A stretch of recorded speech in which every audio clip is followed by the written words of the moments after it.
87 projekteve në infrastrukturën rrugore do marrin financim të plot, por punën që kanë kryer, të gjitha punimet në të cilat janë realizuar financime nga 51 në 100% të tyre, përfunduar.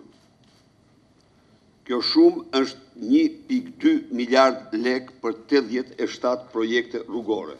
Në total infrastrukturë rrugore janë 98 projekte.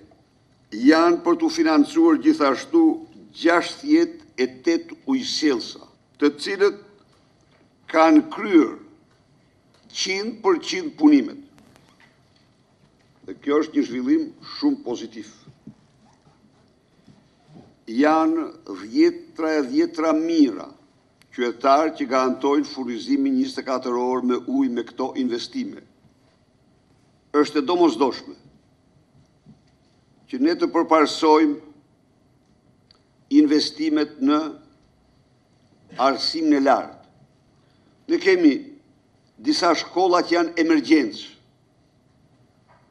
Ndërtimi i tyre është emergjencë. Ja u them unë ju, për shembull në këto zonat e, domethënë, Kamza, Paskuqani, për shkak të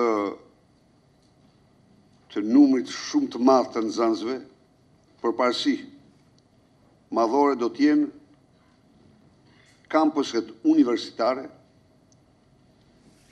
dhe do të jenë arsimi parashkollor.